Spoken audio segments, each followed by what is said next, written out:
Hello friends, मैं नीता भास्कर आप सभी लोगों का अपने यूट्यूब चैनल पर स्वागत करती हूं। और यूजी नेट फर्स्ट पेपर के लिए कुछ इंपॉर्टेंट क्वेश्चन है जो रिवीजन के तौर पे आपको करा रही हूं। और जरूर ध्यान दें, इस तरीके के क्वेश्चन हमेशा पूछे जाते हैं।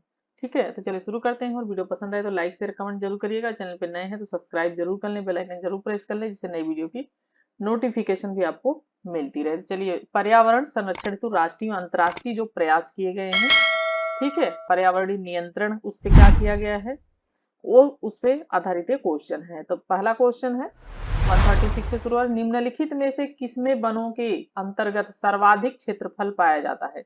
यानी वनों के अंतर्गत सर्वाधिक क्षेत्रफल कहाँ पाया जाता है? तो पाया जाता है मध्य प्रदेश में। देखिए, क्षेत्रफल के दृष्टिकोण से भारत में वनों का सर्वाधिक भाग जो है मध्य प्रदेश में है। और विविध जंगलों सहित प्राकृतिक संसाधनों के मामले में मध्य प्रदेश भारत के सबसे समृद्ध राज्यों में से एक माना जाता है। और कुल 3.08 वर्ग किलोमीटर अर्थात 94,679 वर्ग किलोमीटर। ठीक है, तो इतने अधिक क्षेत्रों में ये फैला हुआ है। और वनों का जो घनत्व है राज्य में एक समान नहीं है, लेकिन ठीक है, तो मध्य प्रदेश है। और नेक्स्ट वीडियो देखते हैं। और ये क्वेश्चन देखिए, असिस्टेंट प्रोफेसर के एग्जाम में आया हुआ है। 137 निम्नलिखित में से कौन से टाइगर रिजर्व के रूप में घोषित किए गए हैं? राइट ऑप्शन है इसमें, ठीक है, डी, यानी 1, 2, 3 और 4 सही, यानी रणथंभौर, मानस, इंद्रावती और सह्याद्री। ठीक है, डिटेल देख लेते हैं, थोड़ा सा व्याख्या। तो देखिए, बाघ भारत का राष्ट्रीय पशु है, जैसा कि आप जानते हैं, जिसके संरक्षण के लिए वर्ष 1973 में प्रोजेक्ट टाइगर आरंभ किया गया था। ये भी बहुत पूछता है कि प्रोजेक्ट टाइगर की शुरुआत कब हुई थी। तो ये 1973 में आरंभ किया गया था। और अगस्त 2019 तक भारत सरकार द्वारा निम्नलिखित राज्यों में टाइगर रिजर्व घोषित किया गया। असम में काजीरंगा, मानस, नामेरी। छत्तीसगढ़ में है अचनकमार, इंद्रावती, उदंती और सीतावती। अभी ऊपर इंद्रावती पढ़ा हमने, वो छत्तीसगढ़ में। महाराष्ट्र में मेलघाट, पेंच, सह्याद्री, सह्याद्री भी दिया था जो ऊपर अभी हमने पढ़ा। और ताडोबा, अंधारी, यानी सह्याद्री कहाँ है? महाराष्ट्र में। राजस्थान में मुकुंद पहाड़ी, सरिस्का और रणथंभौर। उत्तर प्रदेश में करतनिया घाट, दुधवा नेशनल पार्क।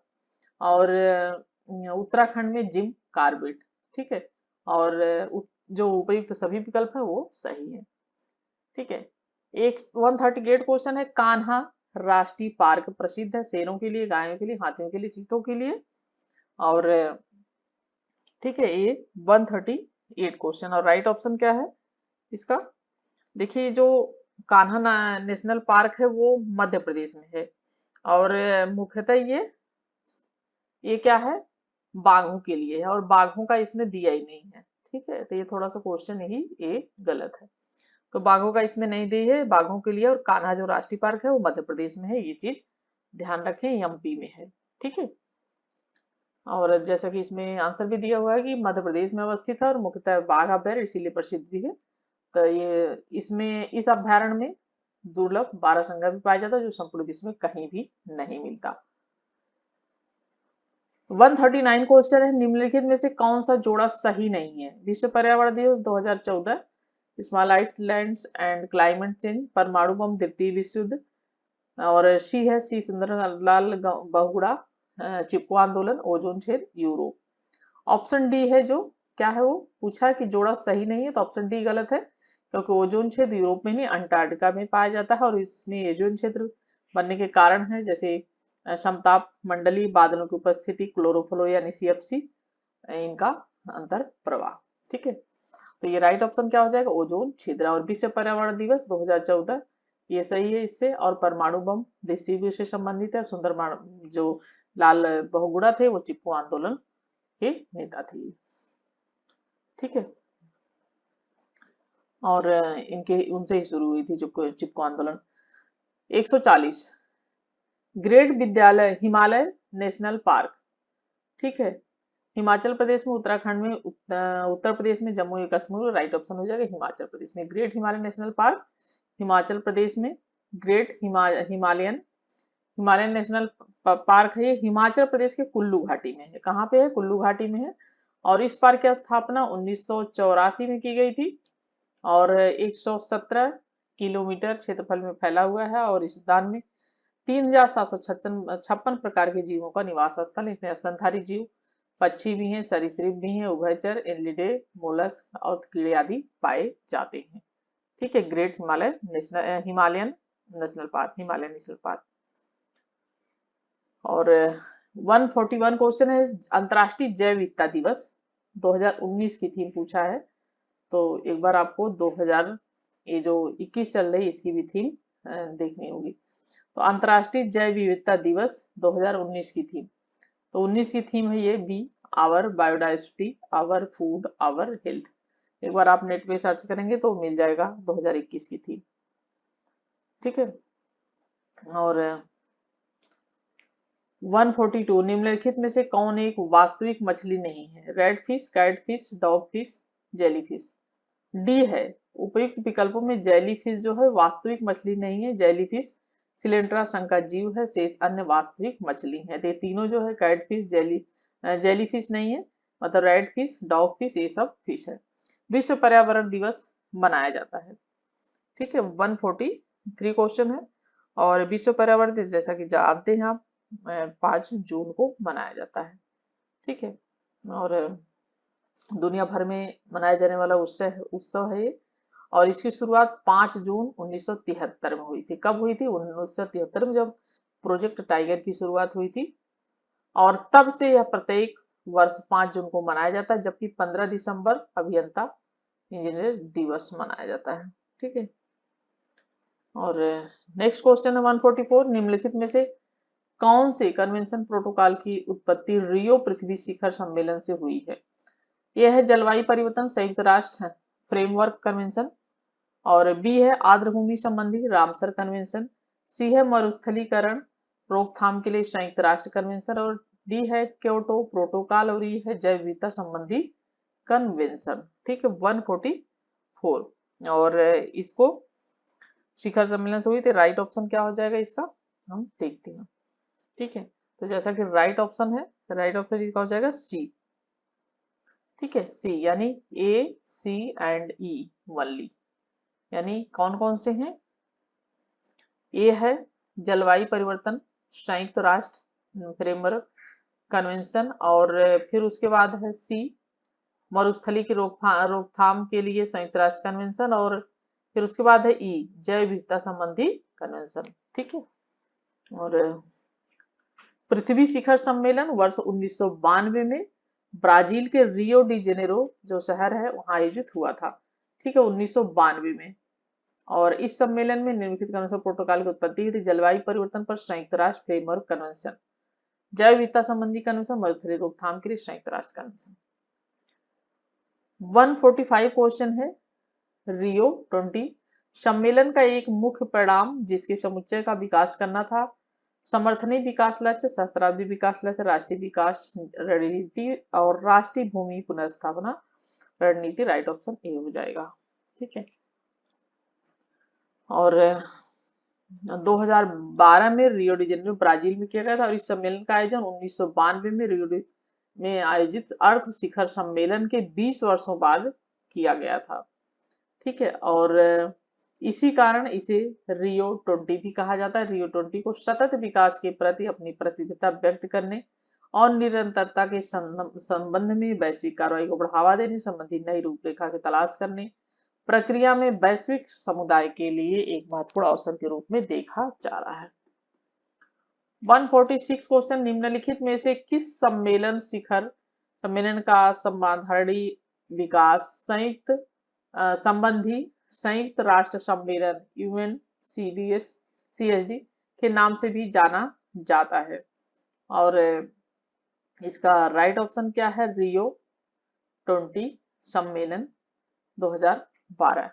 ठीक है, सर्वसाधारणी सतत विकास या सतत विकास से संबंध संयुक्त राष्ट्र सम्मेलन UNCSD का आयोजन 20 जून 2012 को रियो डी जेनेरियो ब्राजील में किया गया था। इस सम्मेलन का आयोजन 1992 में रियो डी जेनेरियो आयोजित आर्थिकों में भी वही चीज रिपीट हुई है इसमें। तो आगे चलते हैं। ठीक है, और नीचे 2 कथन दिए गए हैं जिनमें से एक को अभिकथन और दूसरे को तर्क कहा गया है। तो अभिकथन है, ठीक है, जैव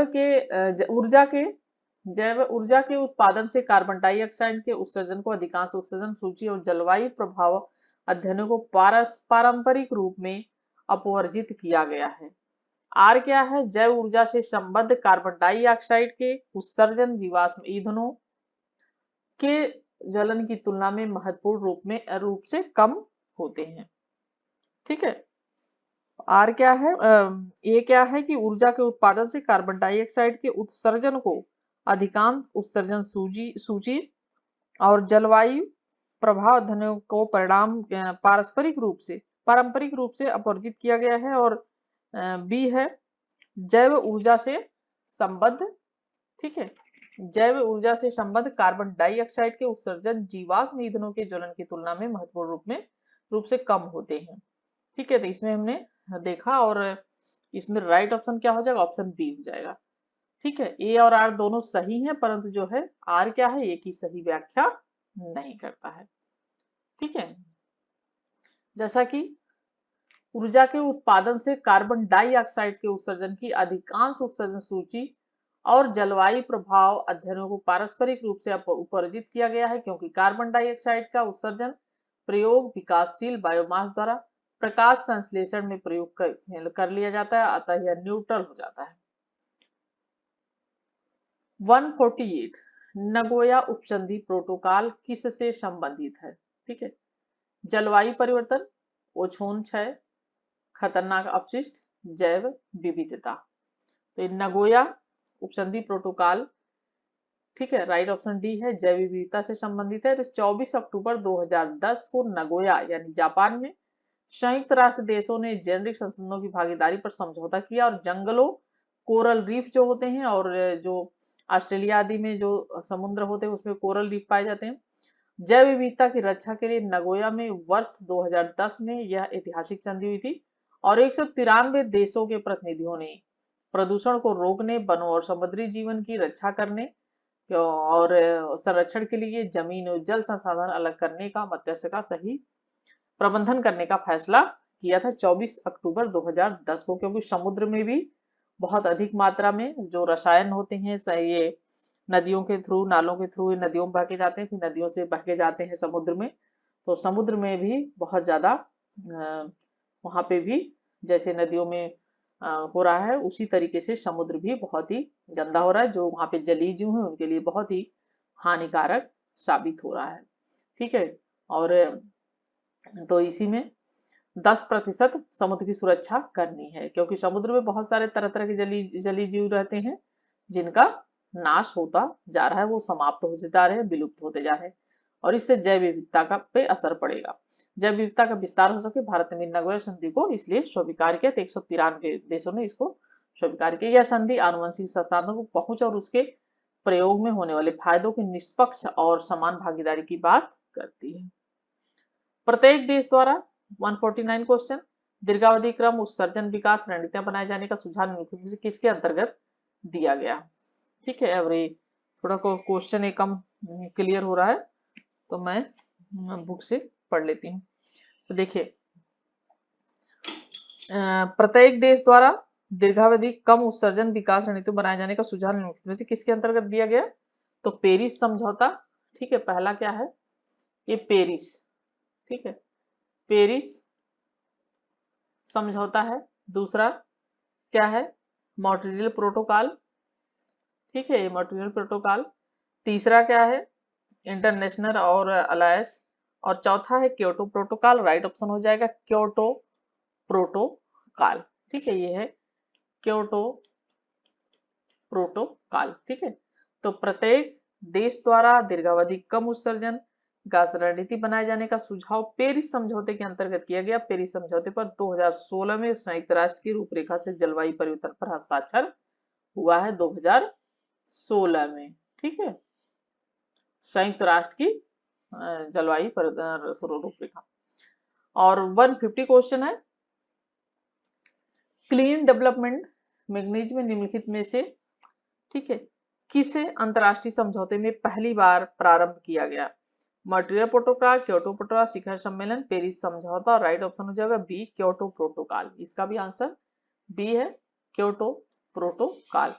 clean development mechanism Kyoto protocol अंतर्राष्ट्रीय समझौते में पहली बार प्रारंभ किया गया और यह उत्सर्जन में कमी लाने वाले परियोजना को लागू करने की अनुमति प्रदान करता है जो प्रमाणित उत्सर्जन कटौती और इकाइयों को उत्पन्न करता है, जिससे उत्सर्जन व्यापार योजनाओं का कारोबार किया जाता है। तो हमने करीब 150 तक 136 से शुरू किया और 150 तक हमने काफी क्वेश्चन इसमें कर लिए। ठीक है, करीब हमने 14 क्वेश्चन कर लिए और नेक्स्ट वीडियो में फिर से कुछ क्वेश्चन इसमें करेंगे और इम्पोर्टेंट है, जरूरी से देख लें। ठीक है, और आशा करती हूँ वीडियो आपके लिए हेल्पफुल साबित हुई होगी और कमेंट लाइक जरूर करें। Thank you.